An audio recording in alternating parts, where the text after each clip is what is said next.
You're listening to Release Your Resistance with Bex Beltran, episode 53.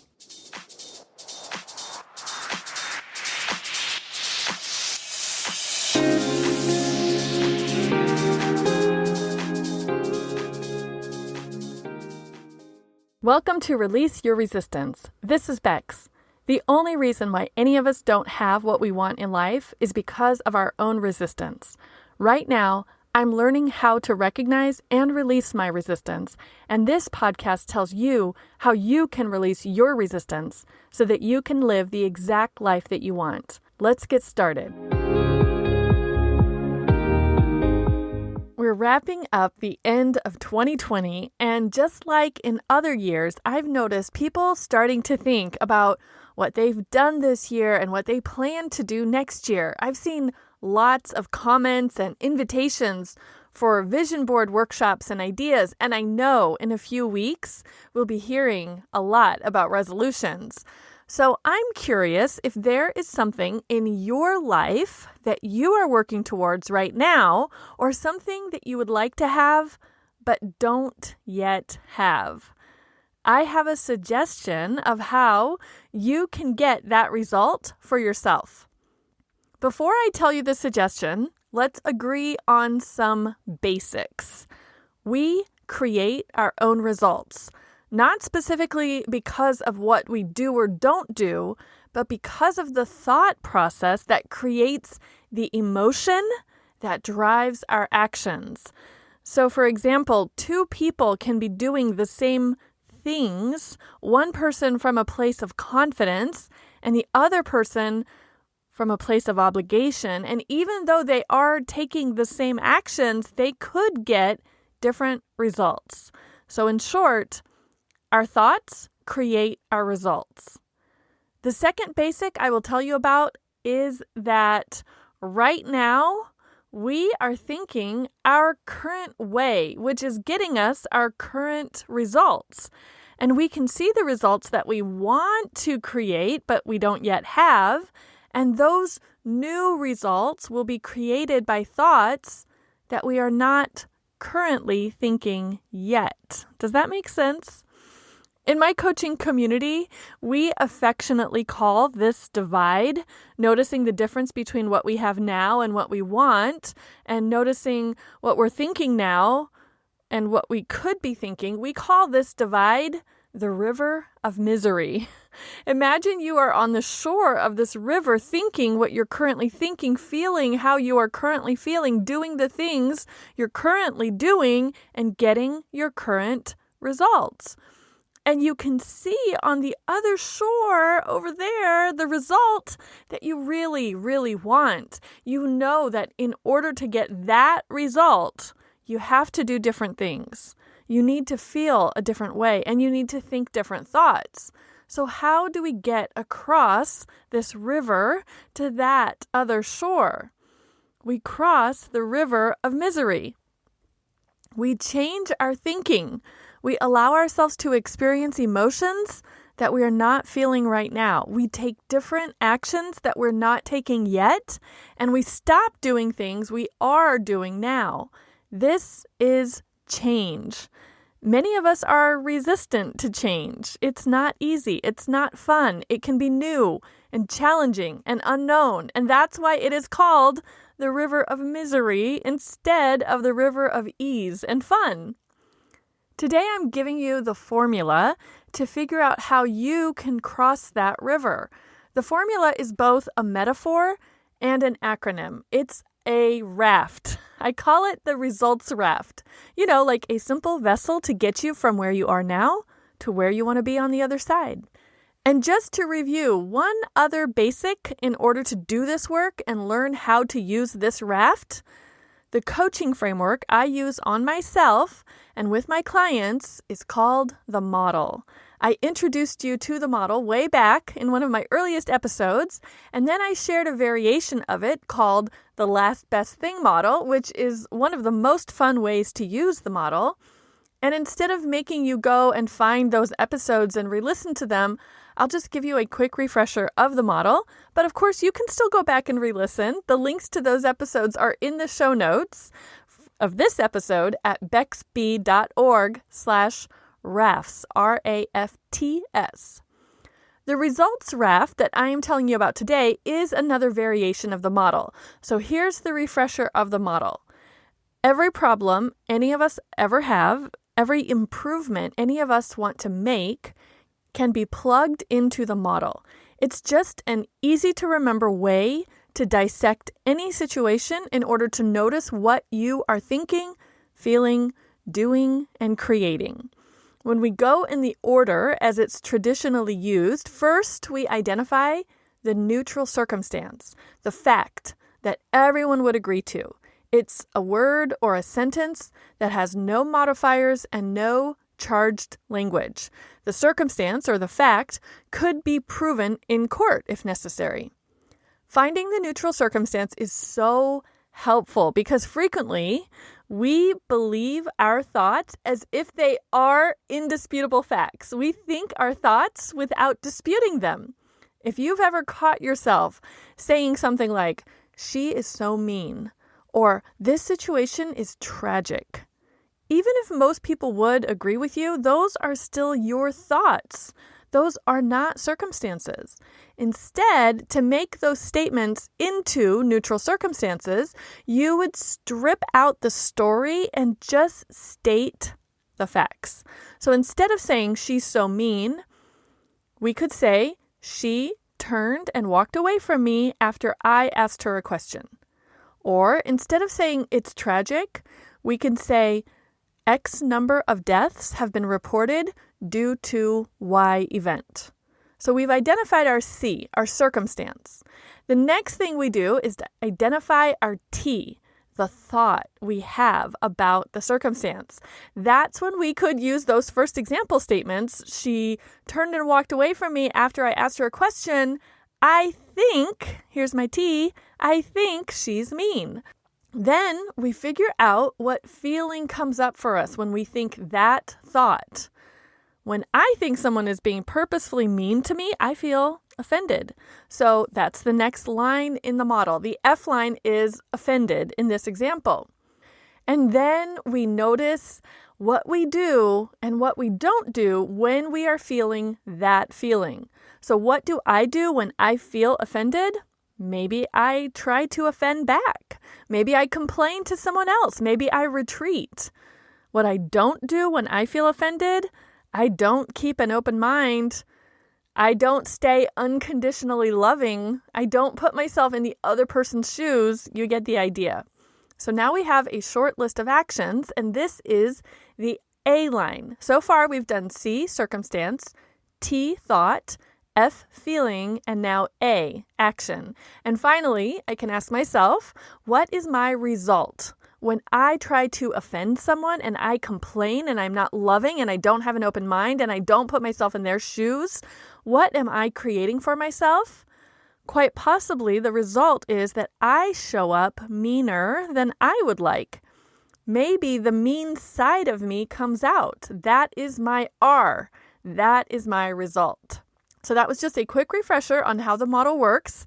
Now let's talk about today's variation, the results raft. Did you notice how the result that I created in that example that I just gave very closely resembled the original thought I had come up with when she turned and walked away? I thought she was mean, and my result was that the mean side of me came out unintentionally. So the model demonstrates how much of our thoughts create our results, like a self-fulfilling prophecy. If our thoughts are going to be self-fulfilling, let's choose thoughts that fulfill the orders that we want rather than the orders that we don't want. Going back to the question I asked you at the beginning, is there something in your life that you're working towards right now, or something that you would like to have but don't yet have? Let's fulfill that order. We'll use the model backwards to reverse engineer a thought that you can practice thinking intentionally.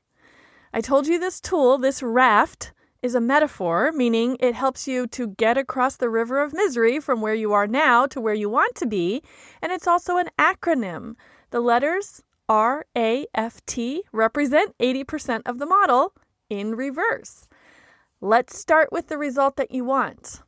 Name it, describe it, write it down, say it out loud. Then figure out what actions you need to take and what you need to stop doing, both mentally and actually, in order to create that result for yourself. Name them, describe them, and write those actions down. Now, look at the list of actions that you will start doing and the actions that you will stop doing. Think about what emotion, what feeling would drive those behaviors. And finally, think of what intentional thought you could think to create that emotion for yourself. I have a real life example for you. About a week ago, I got the idea that it would be cool to get more reviews on Apple Podcasts. I know in the past, reviews really help podcasters get noticed and recommended to new listeners, but to be honest, I don't know if reviews are still as important, and I don't know how many reviews would be necessary to make a difference. But even so, I just decided, maybe for vanity or my ego or just for the fun of experimentation, I want to try to increase my reviews. I wondered, what number should I shoot for? What if I could get a review for each episode that I've posted by the end of 2020? So counting the trailer, that would be 55 episodes. Challenge accepted. I will get 55 reviews by the end of 2020. If I plug this result into the results raft, it sounds like this. R, 55 reviews on Apple Podcasts. A, what are my actions? I ask for reviews. I tell people how to write a review. I track the reviews that I get. I notice who I know who hasn't left a review yet. I get creative about encouraging people to write reviews. And internally, I believe it is possible that I can get about 40 reviews in the next 15 days when I've only gotten about 15 reviews in the past 350 days. Also, what do? I overcome any hesitation about asking and reminding. So those are the actions I have started. And some of the actions I stop doing, I stop ignoring my reviews. I stop forgetting about my reviews or stop not asking. You get the idea. What feeling do I need to do in order to do all of those things? Maybe you're thinking I need to feel motivated to take those actions. That might work. But I chose to feel determined. I have made a firm decision and I am resolved not to change it. So what thought makes me feel determined? Here's one. I am all in on getting these reviews. Here's another one. I am not leaving anything to chance. So that is what I have been intentionally thinking since I set this goal a few days ago. And I am determined to do it. And I am taking action every day and checking my reviews and thinking of more people who I can ask and more ways to remind and encourage them. I'm sure this all sounds straightforward and maybe even motivating and inspiring, but let's be honest. Resistance is going to pop up. There are always obstacles on every journey, especially when you're crossing a river of misery on a raft. So here are some obstacles to watch out for when you are using a results raft for yourself. Once you've written out the 4 letters, R-A-F-T, and filled in the lines with your result, your action, your feeling, and your thought, you might start to feel a lack of belief. You might not be sure it will work. The protective, comfort-seeking part of your brain might offer you a lot of resistance. That's why for my goal, I decided to choose the intentional feeling of determined instead of motivated. I knew I would probably not feel motivated all the time. I knew I needed a feeling that meant that I would take action even if my beliefs slipped. You can remind yourself of this natural order of events about your own goals and the results that you're trying to create for yourself. Of course, it's possible that you may feel doubt and your belief could falter. Be prepared for that and keep going back to your intentional thought and feeling. Stay on your raft. Keep crossing that river. Another obstacle you could face on your journey is distraction. I'm going to go ahead and suggest that your distraction away from your goal that you want to create for yourself could be a form of resistance. What a surprise, right? So if you know that you are prone to distraction, plan for it. Maybe even build in a strategy for overcoming distraction in the intentional thought that you think. Or specify actions in your A line of your raft that will overcome any distraction. For example, maybe you stop doing some activities like social media or spending time with certain people while you're working on achieving your result.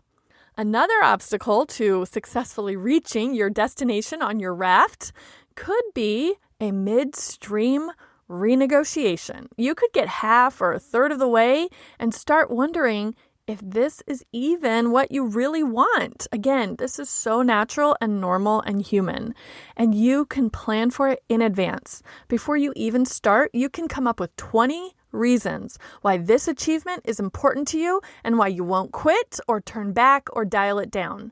Then, when you hit the rough parts, instead of just one reason to keep going, you have 19 more to remind yourself of. You will win that negotiation. So what should you do with your raft? Use it every day. You know I am a big fan of writing things down, rereading what I have written, and repeating mantras for myself. So you can remind yourself of your results raft every single day. Notice your resistance at every stage. Do you have any resistance to the thought that you decided to think? Are you resisting feeling that emotion that you've decided on? Do you not like doing the actions that will get you your result? Notice all of that resistance and release it.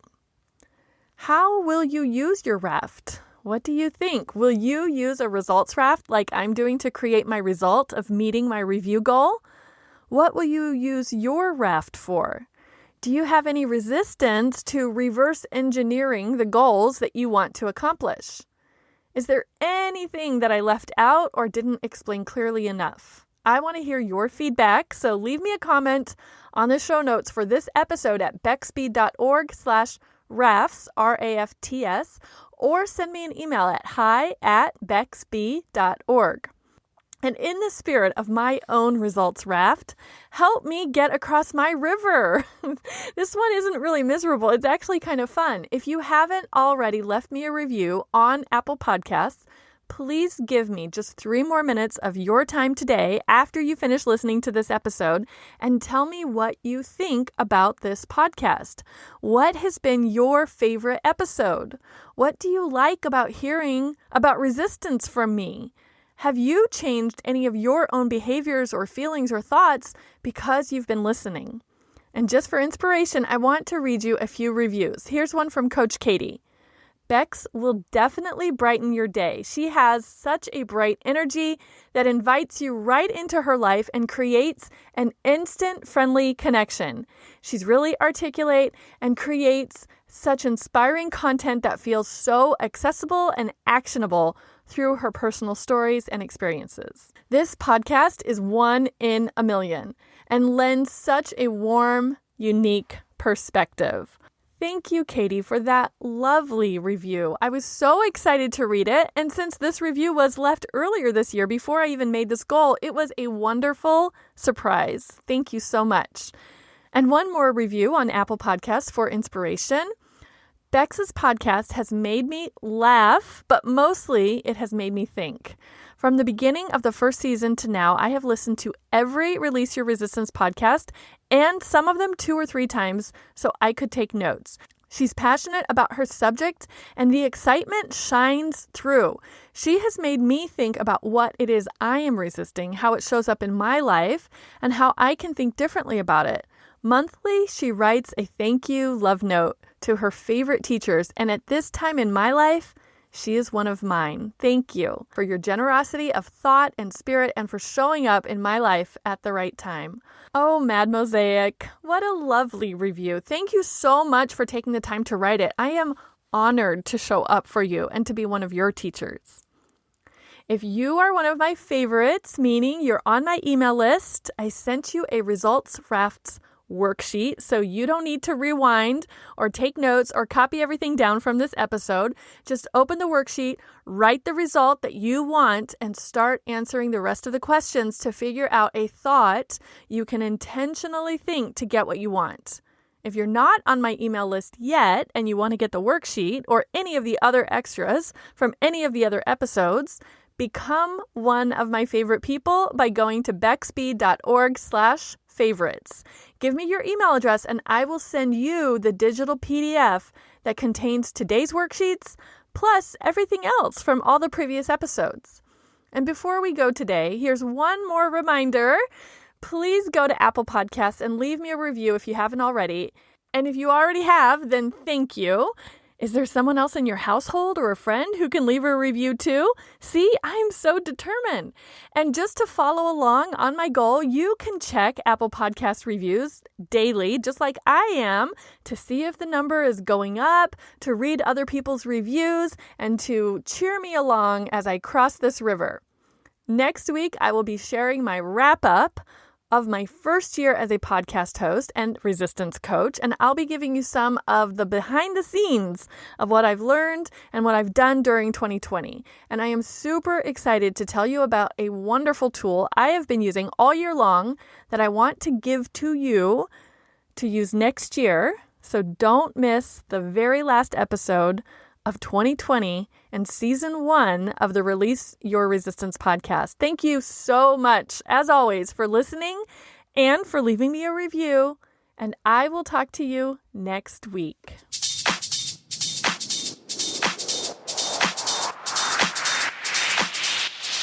This has been Release Your Resistance.